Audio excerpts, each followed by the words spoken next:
Qual será o salário de Luiz Ubeldia no São Paulo? Vídeo de hoje do canal do Nicola traz a resposta e conta também sobre a chance de Rubão ser demitido do cargo de diretor de futebol do Corinthians. Preciso te atualizar sobre a treta pública entre a presidente do Palmeiras, Leila Pereira, e o presidente do Flamengo, Rodolfo Landim. Tem também todas as novidades do último dia da janela de transferências do futebol brasileiro, nomes envolvendo Daverson, Gabriel, entre outros movimentos importantes no futebol nacional. Para completar, você vai saber também dos bastidores, mercado, finanças e muito mais.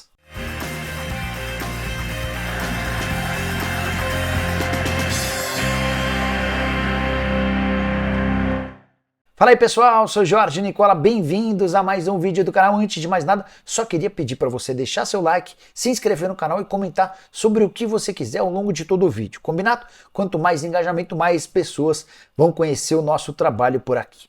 Quero contar também que todo esse conteúdo é um oferecimento de Aposta Real, site que te dá o maior bônus do mercado, até R$800. Daqui a pouco eu explico como é que você faz para se cadastrar. Antes, mostrar na tela 3 clássicos estaduais e um nacional. Quero começar sobre os clássicos estaduais. Nesse sábado tem Fluminense e Vasco, vou de empate. Também no sábado, Atlético e Cruzeiro, vou de vitória do Galo. Quero falar ainda sobre o confronto entre Vitória e Bahia, para mim dá empate. E tem um jogo entre paulistas e cariocas dos mais importantes. Palmeiras e Flamengo se enfrentam no Allianz, para mim dá empate. Para você participar na Aposta Real é simples, vou deixar o link no comentário fixo. Clica, faz seu cadastro, só não esquece de utilizar o código CNICOLA, tudo junto em maiúsculo, como eu estou mostrando na tela, para ter direito a um bônus de boas-vindas que pode chegar até R$800. Combinado? Bora começar o vídeo com aquele tradicional giro de notícias? Não, bora direto de notícia.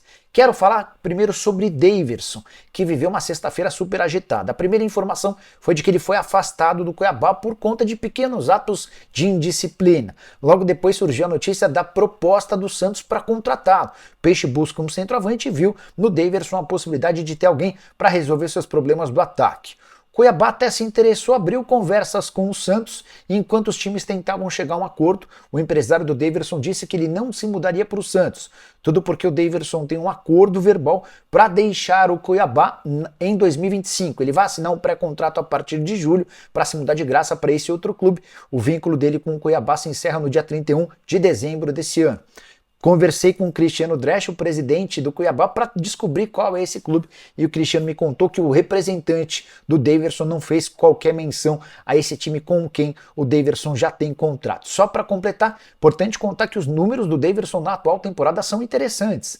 17 jogos, 8 gols e mais 7 assistências. O Daverson caberia no seu time do coração? Use o espaço para comentário e avalie. Importante contar que a janela de inscrições já se encerrou. Ele só pode se mudar para outro clube a partir de 10 de julho. Bora falar agora sobre Luan, cara que já foi eleito em 2017 o Rei da América, vestindo a camisa do Grêmio. Dessa sexta-feira, mais um capítulo triste da carreira do jogador.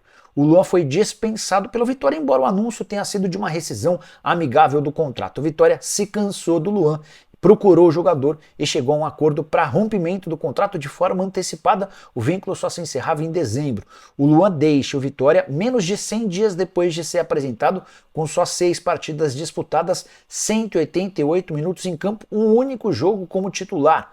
A passagem foi discreta em campo e barulhenta fora do campo, com muitas confusões, entre elas notificações de vizinhos dele por conta de reclamações em relação a barulho, festas, noitadas, baladas, enfim, é o mesmo cara que se perdeu no Grêmio, que não conseguiu fazer sucesso no Corinthians e que também foi mal durante o período em que esteve emprestado ao Santos. Resta saber se mais algum clube brasileiro vai dar oportunidade para o Luan. Eu acho que com 31 anos de idade e todos esses episódios, o Luan não merece mais oportunidades. O cara tá deixando bem claro que não tem mais a intenção de jogar, que só quer ganhar o dinheiro e curtir outras coisas. Eu, na condição de dirigente, não o contrataria em hipótese alguma, ou você pensa diferente? O Luan merece mais uma chance? Em que time do futebol brasileiro ele ainda caberia? Use o espaço para comentários e participe dessa discussão. Combinado?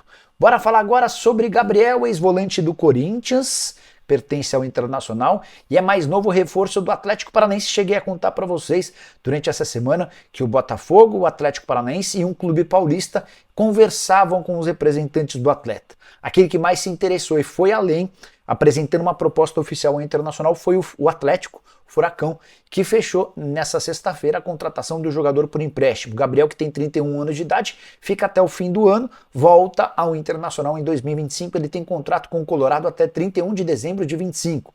O Inter ainda tentou a rescisão do contrato, o Gabriel não se interessou pelo rompimento, então ele fica por empréstimo no Furacão e depois retorna ao Internacional. A responsabilidade do Colorado é de utilizá-lo ou de encontrar um outro clube para ele para 2025. Importante contar que o Atlético Paranaense acabou se dando bem nessa parada. Ele conseguiu vender o Hugo Moura pro Vasco, operação de 2 milhões de euros, e contratou o Gabriel sem custos. O Hugo Moura, que não fazia parte dos planos do Cuca, e vai ter condição de estrear já pelo Vasco contra o Fluminense no clássico desse sábado. Já o Gabriel, que vinha treinando a parte há alguns dias, deve se colocar à disposição do Furacão nos próximos dias para ocupar esse espaço deixado pelo Hugo Moura. Você gosta do Gabriel ou prefere o Hugo Moura? Acho que o Atlético Paranaense fez bom negócio. Ou você discorda de mim? Bora falar agora sobre o Botafogo, que fechou nessa sexta-feira, no último dia da janela de inscrições, nessa janela doméstica, a chegada do lateral esquerdo Cuiabano. Jogador de 21 anos de idade, formado na base do Grêmio, não vinha sendo muito aproveitado no tricolor. Achei cara a operação. O jogador tinha contrato só até dezembro, ou seja, a partir de julho já poderia assinar um pré-contrato. Ainda assim, o Botafogo está bancando 8 milhões de reais que serão pagos de forma parcelada, 100% dos direitos econômicos. Será que vale a pena gastar 8 milhões de reais por um jogador que é só uma promessa e cujo vínculo está perto do fim? Essa é a grande questão que eu quero deixar para você. De qualquer forma, o Cuiabano se torna a terceira opção do Botafogo para a lateral esquerda. O Marçal, que vinha sendo titular desde o ano passado, se lesionou de novo. O Hugo é quem vem jogando com mais frequência, agora o Cuiabano chega como mais uma alternativa, atleta de 21 anos de idade, mais um investimento pesado feito pelo John Textor, que está em território brasileiro tentando resolver aquelas denúncias que fez em relação ao escândalo de manipulação de resultados. Cuiabano, desde que foi promovido ao time principal do Grêmio, disputou 18 partidas, são 2 gols e 1 assistência. Preciso te atualizar agora sobre a treta pública entre Leila Pereira e Rodolfo Landim. Incrível como a Leila gosta de uma confusão, né? Lavagem de roupa suja em público é com ela mesma. Tudo começou quando o presidente Rodolfo Landim foi filmado pelo paparazzo falando sobre uma série de temas, entre eles o calendário apertado do Flamengo, com direito a jogo em casa, jogo fora e depois Libertadores da América, confronto contra o Bolívar na altitude. E aí o Landim usou o Palmeiras como exemplo da dificuldade dessa maratona. Ele fala o seguinte, abre aspas, com a gente, Flamengo, o Palmeiras vai querer jogar lá no gramado sintético, né? A gente sabe que tem uma desvantagem, fecha aspas. O presidente Landim estava lembrando que contra o Internacional no meio da semana o Palmeiras jogou na Arena Barueri. Nesse final de semana, mesmo com parte do estádio bloqueado por conta de um show do Soweto, o Palmeiras fez questão de mandar a partida no gramado sintético do Allianz Parque diante do rubro-negro. Pois bem, Leila Pereira recebeu essa declaração e resolveu responder. E ela deu uma cutucada forte. A frase é a seguinte: a declaração do Landim me causou bastante estranheza. Que eu me lembre, ganhamos a Libertadores de 21 e a Supercopa de 23 contra o Flamengo em campo de grama natural, não é? E ela completa: se o Landim estivesse mesmo preocupado com a qualidade do gramado, o campo do Maracanã estaria em melhores condições, fecha aspas. E você, o que achou dessa confusão? Quem tá com a razão? A Leila gosta de uma roupa suja, de uma treta, mas tô para te dizer que, na minha opinião, ela mandou bem demais nessa. Você pensa diferente? Hora de falar sobre o Corinthians, preciso te atualizar sobre uma especulação que cresceu muito ao longo da sexta-feira. Informação de que Rubens Gomes, o Rubão, diretor de futebol da era Augusto Melo, teria sido demitido. Antes de gravar o vídeo, conversei com o Rubão disse que ninguém o procurou. É bem verdade que pelo fato de estar com dengue, o Rubão não tem participado do dia a dia do clube, e não sei se o demitiriam por telefone, mas apesar do racha declarado com o presidente Augusto Melo e de uma discussão pública feia entre ele e o Romeu Tuma Júnior, o presidente do Conselho Deliberativo, a demissão não se tornou oficial nem pública. Antes de gravar esse vídeo, ainda consultei uma pessoa que conhece muito sobre política no Corinthians e a pessoa afirmou: Nicola, por mais que Rubão e Augusto estejam em lados diferentes, o Augusto não pode demitir o Rubão, porque o Rubão sabe de tudo. a respeito do Augusto. Ele está 6 anos com o Augusto, sabe todos os prós, os contras, os defeitos, os problemas, enfim, não dá para o Augusto deixar alguém com tanto conhecimento ser demitido, enfim, essa situação é só mais uma das confusões do Corinthians. Em meio à treta pública do Rubão com o Romeu Tuma Júnior, com direito a trocas de notas, ofensas, eles estão se xingando através de notas oficiais, até a Gaviões da Fiel resolveu se intrometer e soltou um manifesto dizendo o seguinte, abre aspas, o Gaviões lamenta profundamente a discussão por meio da imprensa. Essa exposição negativa do Corinthians é inadmissível e acontece ao mesmo tempo em que o retrospecto do departamento de futebol mostra um desempenho abaixo do esperado para a grandeza do clube. A Gaviões fecha esse comunicado com a seguinte mensagem, abre aspas, deixamos aqui publicamente o nosso pedido ao presidente do clube, o Augusto Melo, para solicitar à comissão de ética a apuração de tais condutas para que didaticamente demonstre a todos que exposições negativas não serão toleradas, fecha aspas. Especulação é que a comissão de ética que está sendo formada no Corinthians para avaliar esse caso vai ter o Fran Papaiordano como presidente. Fran que detesta o Rubão, o clima anda dos piores no Parque São Jorge.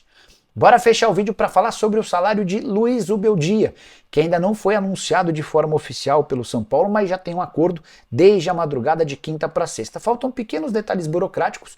Zubeldia é esperado nesse sábado em São Paulo para assinar o contrato e iniciar o trabalho. É bem verdade que ele não dirige o time no domingo contra o Atlético Goianiense. A ideia do São Paulo é que ele viaje com a delegação, assista ao jogo e comece a trabalhar na segunda-feira, de olho no confronto da próxima semana, meio de semana, contra o Barcelona de Guayaquil, fora de casa, em partida da Libertadores da América. Queria contar para vocês sobre o salário de Luiz Ubeldia no Tricolor. Antes de gravar o vídeo, uma pessoa do São Paulo me contou que ele chega para ganhar o mesmo patamar financeiro de Hernan Crespo, ou seja, chega para ganhar algo na casa de R$1 milhão por mês. Bora contextualizar o que representa esse salário na comparação com os últimos treinadores do São Paulo. Carpini, demitido no início dessa semana, tinha direito a R$500 mil mensais, 400 mil em carteira, R$100 mil em direitos de imagem. Seu antecessor, Dorival Júnior, ganhava R$1.200.000 por mês. Dorival foi o técnico mais bem pago que já passou pelo São Paulo em todos os tempos. E ele chegou com esse salário alto porque vinha de um trabalho muito vencedor no Flamengo e era pretendido também pelo Corinthians. Antes do Dorival Júnior, o técnico era o Rogério Ceni, que ganhava R$800 mil por mês. Antes do Rogério Ceni, o Hernan Crespo, que veio da Argentina para ganhar R$1 milhão mensais. Ou seja, o Tricolor volta a pagar R$1 milhão, assim como já havia feito com o último treinador argentino que havia sido contratado. Importante falar que para fechar com o São Paulo, o Zubeldia recusou nos últimos dias uma proposta do San Lorenzo da Argentina e sondagens da Arábia Saudita. A verdade é que o Zubeldia se frustrou, se decepcionou. Imaginou que errou ao recusar o São Paulo no início do ano. Nem dá para dizer que ele recusou o São Paulo, mas ele esnobou o Tricolor quando o São Paulo lhe convidou para participar de uma videoconferência. Isso ficou batendo na cabeça dele, puxa, eu tinha que ter ido para o São Paulo, Quando apareceu esse novo convite, o Zubeldia mudou radicalmente seu comportamento, fez a videoconferência, deixou uma boa impressão e acabou se acertando com o Tricolor numa negociação das mais simples. Já contei para vocês que ele foi contratado pelo São Paulo depois de 6 outros técnicos estrangeiros terem dito não ao São Paulo. Você acha que o Zubeldia vai dar certo? Não acha? O que você pensa sobre o tema? Use o espaço para comentário, para deixar sua opinião. Não esquece de deixar like, de se inscrever no canal. Nos encontramos assim que pintar mais notícia. Abraço, tchau!